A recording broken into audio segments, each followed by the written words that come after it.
Welcome to this episode of Techsplanation. Today's show, we're going to talk about LED. We're calling it a whole lot of LED or pixel perfected. You make your choice. All right, today's episode is brought to you by RGB-Link, makers of very fine pixels, with promotional consideration from Barco, maker of fine processors seen around the globe.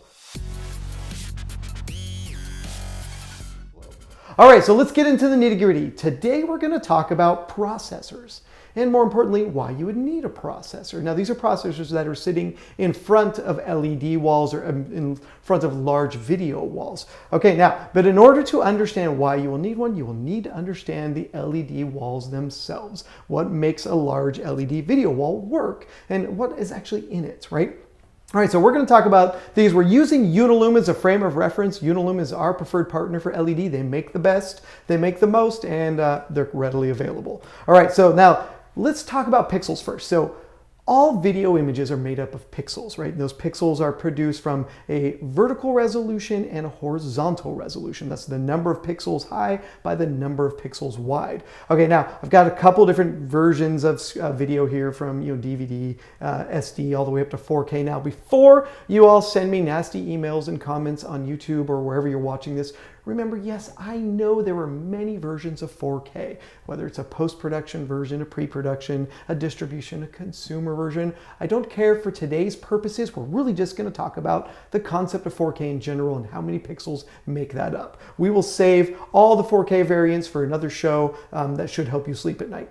Okay, so if we're, again, going back to 4K, 4K video is made up of 4,960 pixels wide by 2,160 tall. HD, as is more common in most workflows or most environments, is 1,920 by 1,080. So again, that's the width and the height, the number of pixels. 720 for those of you who are still using it. SD, 720 by 480, and so on and so forth. Okay, so now that we know that every image is pixels, right? LED displays are exactly the same. They're just made up of pixels as well.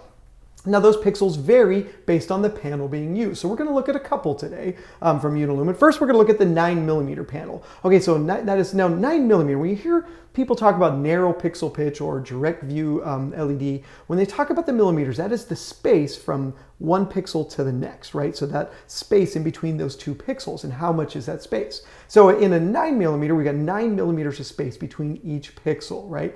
Well, that space is going to determine how many pixels can actually go on the panel that you're using. Now, in this case here, a 9mm has 640 by 360 pixels per panel. All right, now as we go up in space, right, we go to the 1.2mm, then we get 480 at 270. You can see that the number of pixels goes down because the space between them goes up. And then, of course, we jump to 1.5. You can see that number decreases again. When you get to 2.5, it gets even fewer number of pixels. Now, all this is to say, you choose the pixel based on the distance you're going to be viewing, right? And general rule of thumb is around 10 to 12 feet per millimeter, right? So a 9mm optimal viewing distance is around 10 to 12 feet. And then, it increases as you go up. So a very wide pixel pitch, like a 2.5, you might want to be very far away from it, and it'll look really good at that distance.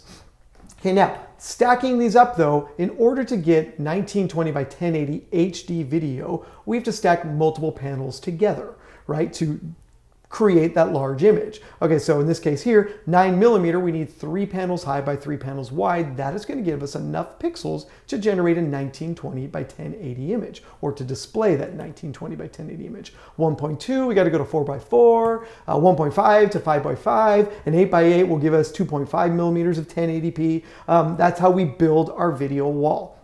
Now, if ever you have questions about mounting and structure, we'll save that for later as well, but know that we can help you with that. Okay, now what this looks like in a real world environment is something like this. We got our nice little model over there in his great 80s business suit. Okay, so he's our kind of our gauge here of how big this panel is. So let's take the lightest green color in the lower right-hand corner. 3 panels high by 3 panels wide. That is our 1080p 9mm wall. Right now, and you can see how small it is, and it's a standard somewhere around a 50-inch panel or so. As you can see, as it increases up to the 1.2, it gets a little bigger. When you get to the blue line there, that is the 1.5. That's a 5 by 5. You can see our wall is getting ever bigger. And then 1.9 at 6 by 6 and 2.5 at 8 by 8. And that wall has gotten pretty gigantic at that point. Know that all of those variants are still only 1080p. They're still 1920 high by 1920 wide by 1080 high. They're all the same resolution, but because of the space between pixels and the viewing angles, they're going to change in size accordingly. Okay, well, let's knock your socks off here and talk about 4K for a second. Now, look at that same character, our nice 80s business suit guy there. At 4K resolution, we can see he's tiny on this wall. That green one at the very lower right-hand corner, that 9mm, is almost the size of the 2.5 at this point now, right? It's pretty big. And we can see the number of panels it takes to produce a 4K video wall at 0.9 is 6 by 6, so 6 high, 6 wide. As you go up in size all the way up to 2.5mm, we're 16 panels high by 16 panels wide. So all this is to say that each of those individual panels carries a number of pixels. We mount all those together to generate one large image that meets a certain pixel resolution that we're searching for, be it 4K or 1080p or larger or somewhere in between. We can generate any resolution necessary by just stacking the correct number of panels together.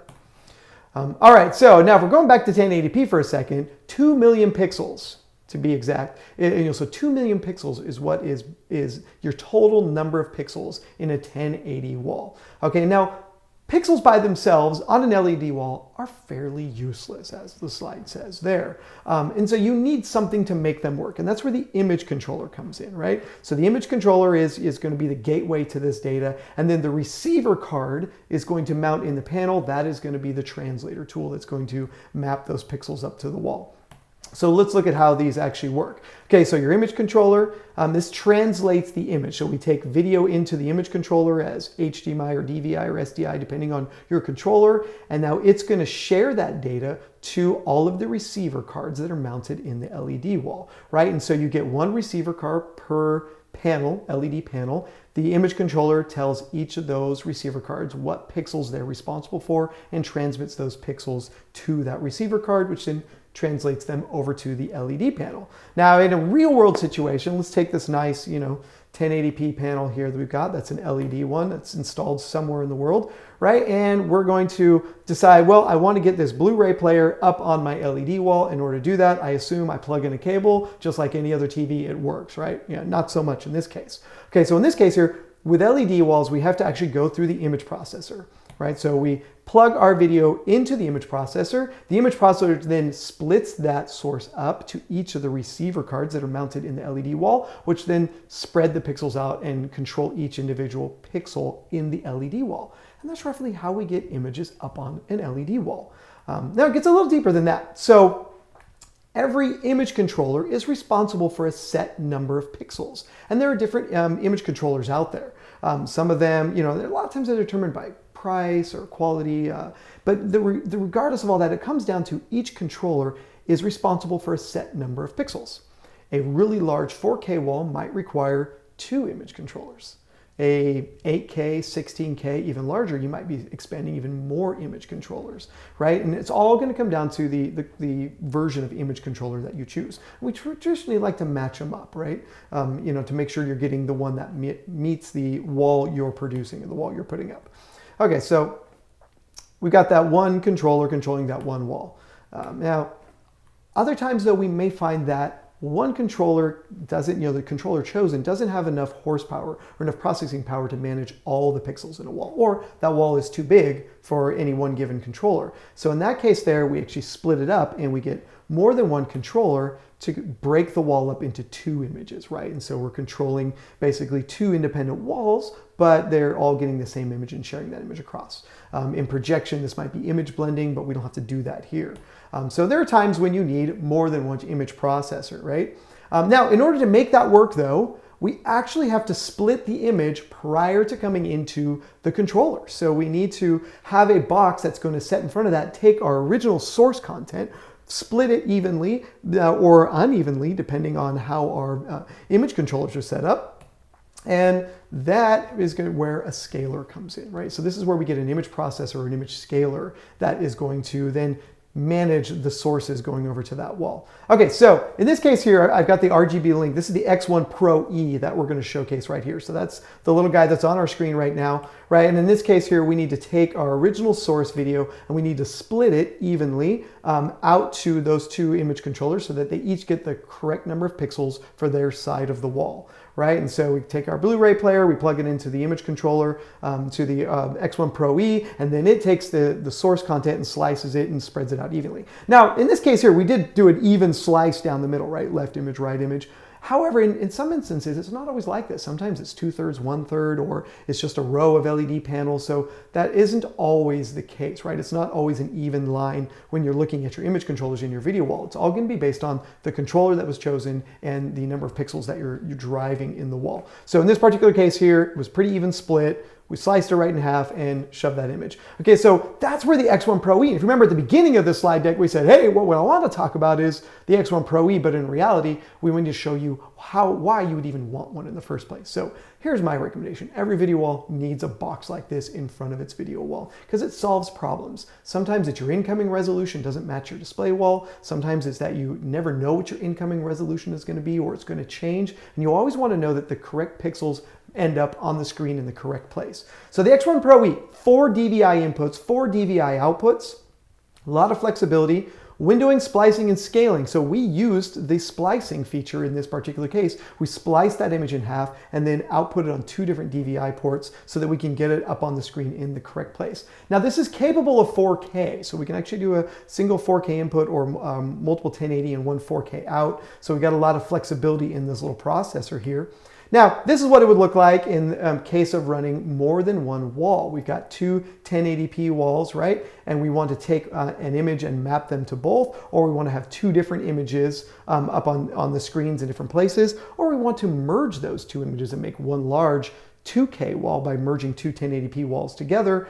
We can do that with this box. However, remember earlier I said sometimes we need 2 image controllers to run one wall. Well, what if you needed 4 image controllers to run that big 2K wall? Well, again, the X1 Pro E gives us that capability to run multiple images up to the screen or one image up to multiple screens, right? So we've got a total of 1080p output on each of those DVI outputs, which gives us the ability to scale images across multiple walls. Now that in some cases, this might not be a wall, this might be LCD screens, this might be multiple flat panels that you've got. So again, you got lots of flexibility with this to manage walls. So the reality is when we come back to it, LED is complicated, but it doesn't have to be. Knowing your distance to your audience, knowing the resolution that you want to produce, knowing the content that's coming into it, all of these things are important factors. So here's our recommendation is give us a call. We can help you design the wall, we can help you match the image controller, we can get you a processor on the front of it, and we can even provide you with a mounting structure to put that wall up and kind of bundle this all into a single package. So we at JB&A are your LED partners in this. Again, we think Unilum is the best product out there, which is why we're driving it into the channel these days, but we've got a host of other products to match to it, from Barco, from RGB Link, to make your wall work better. So this has been an episode of Techsplanation. Like I said, if you have any questions, feel free to give us a call and we'll answer as many as we can. Thank you much.